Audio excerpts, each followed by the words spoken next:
নমস্কার বন্ধুরা, অজানা রহস্য দুনিয়ায় আপনাদের সকলকে স্বাগত জানাই। আপনারা কি জানেন রাধা নামের মহিমা? মুখে যদি একবার রাধা নাম নেওয়া যায় তাহলে কি হয় আপনাদের জানাবো। রাধা নামের মহিমা এক অদ্ভুত কাহিনী, যা শুনলে গায়ের লোম কাঁটা দিয়ে উঠবে। এক ব্যক্তি একবার বৃন্দাবনে এক সাধুর কাছে গিয়ে বললেন, হে মহাত্মা, আমার একটা ছেলে আছে। সে একদম ভগবানকে মানতে চায় না, কোনো পূজা পাঠও করে না, কোনো সাধু সঙ্গও করে না। আপনি কিছু একটা করুন যাতে আমার ছেলে যেন ভগবানের মহিমা জানতে পারে, সে যেন নরকে না যায়। তখন সমস্ত কথা শুনে সাধু বাবা বললেন, আচ্ছা, তোমার পুত্র সন্তান ভগবানকে মানে না, সে পূজা পাঠও করে না, সাধু সঙ্গও করে না। ঠিক আছে, আমি একদিন তোমার বাড়িতে যাব। ওই ব্যক্তি বললেন, তাহলে তো খুব ভালোই হবে। একদিন আসুন আমার বাড়িতে, আমার ছেলেকে একবার দেখে যান যে সে কি করতে চায়। তো সাধু একদিন ওই ব্যক্তির বাড়িতে গেলেন, আর ওই বাড়িতে গিয়ে সাধুকে যেই না দেখেছে ওনার ছেলে, তো রেগে একদম অস্থির হয়ে গেল। যে কোনো বৈষ্ণবকে দেখে ওর এত ঘৃণা, এত হিংসা হয় যে রাস্তা দিয়ে যখন বৈষ্ণব আসছেন, সাধু আসছেন দেখে সঙ্গে সঙ্গে দরজা বন্ধ করে দেয়।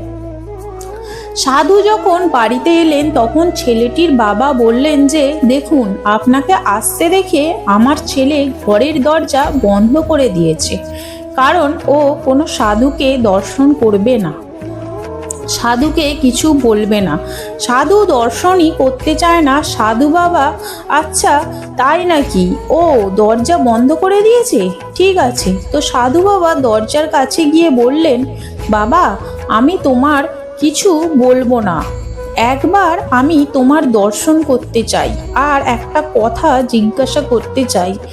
যদি উত্তর তুমি দিতে পারো তাহলে আমি এখান থেকে চলে যাব। ভিতর থেকে ওই ছেলেটি বলতে থাকলেন, আপনি এখান থেকে চলে যান, আপনাকে দেখতে চাই না। সাধু বাবা তো বোঝাতেই থাকলেন, কিন্তু না বুঝলে সাধু বাবা জোর করে দরজা খুললেন, আর দরজা খুলেই সঙ্গে সঙ্গে ছেলেটির হাত ধরলেন আর বলতে লাগলেন, আচ্ছা, তুমি তো আমার কোনো কথা শুনতেই চাইছো না, তাই একটা কথা অন্তত বলো, তুমি একবার শ্রী রাধা নাম বলো। তখন সে বলল না এবং বলল, আমি এই কথা বলতে পারবো না। সাধু বাবা বললেন, একবারই তো বলেই দেখো না, একবারই বলবে, তারপর আমি চলে যাব। ছেলেটি বলল, না, আপনার কথা আমি মানছি না, আপনি যা বলছেন আমি একদম মানতে পারবো না। তো সাধু বাবা বললেন, এ তো সোনার পাত্র নয়।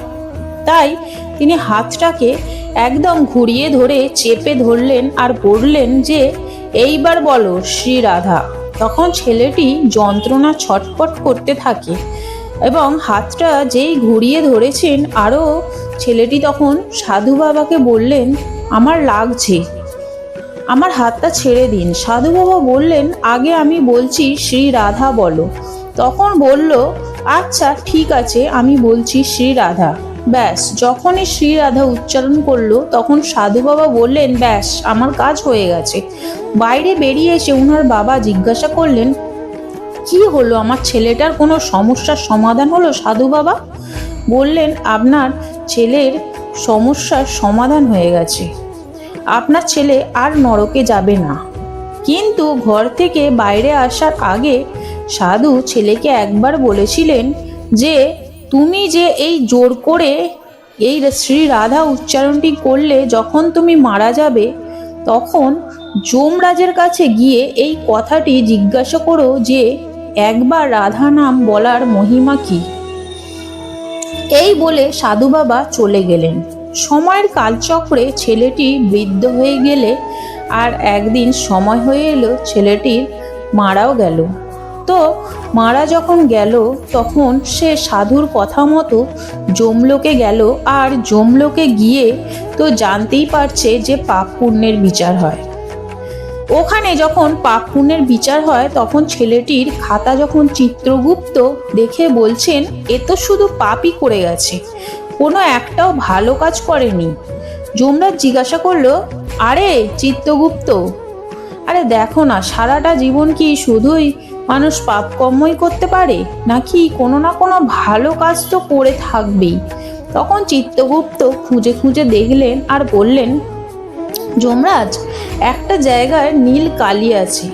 তো তখন বললেন, কি নীল কালি কি করছে এমন কাজ? তখন বললেন, একবার সাধু এসেছিলেন উনার বাড়িতে, আর জোর করে সাধু তাকে শ্রী রাধা নাম বলাতে চেয়েছিলেন, আর সে একবার শ্রী রাধা উচ্চারণ করেছে। তো তখন যমরাজ ছেলেটিকে বললেন যে, তুমি একটাই ভালো কাজ করেছো, শ্রী রাধারানীর নাম উচ্চারণ করে। তখন ছেলেটি তখন বললেন যে, আচ্ছা যমরাজ, আমি যদি শ্রী রাধা নাম বলে থাকি তাহলে শ্রী রাধা নামের মহিমা কি? আপনি কি জানেন যে রাধা নাম বললে কি হয়? তখন যমরাজ শুনে অবাক হয়ে গেলেন যে, হ্যাঁ সত্যি তাই তো, আমি তো পাপ পুণ্যের বিচার করি তো বটে, কিন্তু স্বয়ং শ্রী রাধারানীর নাম উচ্চারণ করেছে, সেই রাধারানীর মহিমা তো আমি জানি না। মনে হয় ইন্দ্রদেব জানেন, চলো ওনার কাছে যাই যে রাধা নামের মহিমা কি। তো যমরাজ ছেলেটিকে নিয়ে ইন্দ্রদেবের কাছে এলেন আর ইন্দ্রদেবকে জিজ্ঞাসা করলেন যে ছেলেটি পৃথিবী থেকে এসেছে আর সে জানতে চাইছে যে একবার রাধা নাম বলার মহিমা কি। তখন ইন্দ্রদেব বললেন, আমি তো জানি না, তাই আপনার কাছে একে নিয়ে এসেছি, আপনি বলুন একবার রাধা নাম বলার মহিমা কি। ইন্দ্রদেব শুনে বললেন, আমি তো শুনেছি অনেক মহিমা আছে, কিন্তু বলতে পারবো না যে এই রাধা নামের মহিমা কি, হয়তো এটা ব্রহ্মদেব বলতে পারবেন। তখন তারা ব্রহ্মার কাছে আসলেন। ইন্দ্রদেব, যমরাজ ও ছেলেটি ব্রহ্মদেব দেখে বললেন যে, এমন কোন মহান ব্যক্তি যাকে আপনারা যমরাজ থেকে দেবরাজ দুজনেই পালকিতে করে নিয়ে এসেছেন আমার কাছে? যমরাজ ছেলেটির পরিচয় এবং তার প্রশ্ন ব্রহ্মদেবকে বললেন। ব্রহ্মদেব এই কথা শুনে বললেন, ভগবানের মহিমা তো অনন্ত, কিন্তু রাধা নামের মহিমা কি তা আমি বলতে পারবো না। মনে হয় অবশ্যই মহাদেব এই রাধা নামের মহিমা সম্বন্ধে জানেন। চলুন আমরা সবাই মহাদেবের কাছে যাই। আমরাও জানতে ইচ্ছুক যে এই ছেলেটা রাধা নাম বলল, আর আমরা তো কেউ জানি না রাধা নাম বললে কি হয়। আমরা সবাই জানবো মহাদেবের কাছে যে রাধা নামের মহিমা কি। তো মহাদেবের কাছে সবাই এলেন, আর তখন ছেলেটি পালকিতে করে যমরাজ, দেবরাজ, ব্রহ্মদেব মহাদেবের কাছে এলেন। আর মহাদেব বললেন, একে যাকে যমরাজ, দেবরাজ, ব্রহ্মদেব পালকিতে করে নিয়ে এসেছেন আমার কাছে। ব্রহ্মদেব ছেলেটির পরিচয় এবং ছেলেটির প্রশ্ন মহাদেবের কাছে বর্ণনা করলেন। আর তখন মহাদেব বললেন যে এই ছেলেটি রাধা নাম উচ্চারণ করেছে, কিন্তু রাধা নামের মহিমা তো আমি জানি না, কিন্তু কে জানতে পারে? তো মহাদেব চিন্তা করলেন যে আমি যখন জানি না, নিশ্চয়ই এ ভগবান বিষ্ণু জানতে পারেন যে রাধা নামের মহিমা কি। তখন সবাই মিলে ভগবান বিষ্ণুর কাছে গেলেন আর বিষ্ণু দেবতাকে গিয়ে জিজ্ঞাসা করলেন যে, হে ভগবান, এই ছেলেটি সে রাধা নাম উচ্চারণ করেছে আর এ জানতে চায় সেই রাধা নামের মহিমা কি, কিন্তু আমরা তো ভগবানের অনন্ত নামের মহিমা তো জানি, কিন্তু রাধা নাম বলার মহিমা তো আমরা জানি না। হে প্রভু, এই সমস্যার সমাধান করুন। তখন ভগবান বিষ্ণু বললেন যে রাধা নামের মহিমা কি তা জানতে চাও? তখন ভগবান বিষ্ণু বললেন, তাহলে শোনো একবার রাধা নাম বলার মহিমা কি। রাধা নামের মহিমা এটাই যে যখন সে নাম উচ্চারণ করেছিল তখন সে যমরাজের কাছে এসে যমরাজকে জিজ্ঞাসা করলেন যে রাধা নামের মহিমা কি। তখন যমরাজ না জানার কারণে যমরাজ চলে এলেন স্বর্গলোকে, ইন্দ্রদেবের কাছে। সে স্বর্গলোকে এসে পৌঁছালো। স্বর্গলোকে এসে যখন রাধা নামের মহিমা জানতে চাইলেন তখন ইন্দ্রদেবও জানাতে পারলেন না। তখন ইন্দ্রদেবও জানেন না যে রাধা নামের মহিমা কি। তখন সে রাধা নামের কৃপাতে ইন্দ্রদেব সহ যমরাজ সহ সে চলে এলেন ব্রহ্মলোকে। যখন চলে এলেন ব্রহ্মদেবের কাছে, আর ব্রহ্মলোকে যখন চলে এলেন রাধা নামের কৃপাতে, তখন ব্রহ্মদেব ও রাধা নামের মহিমা জানেন না। তখন ব্রহ্মদেব সহ আপনারা সবাই চলে এলেন স্বয়ং মহাদেবের কাছে। তখন মহাদেবও বলতে পারলেন না যে কি তার মহিমা, যে শ্রী রাধা নামের মহিমা কি মহাদেবও বলতে পারলেন না। তখন এই ছেলেটিকে নিয়ে পালকিতে করে বিষ্ণুলোকে গমন করলেন।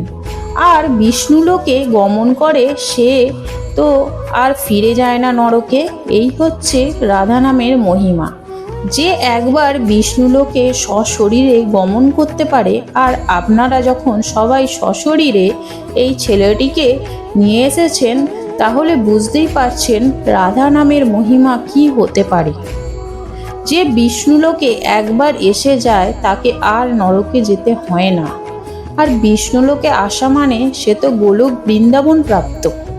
তো অবশ্যই করবে এবং রাধারানীর কৃপা লাভ অবশ্যই করবে। এই হলো শ্রী রাধা নামের মহিমা।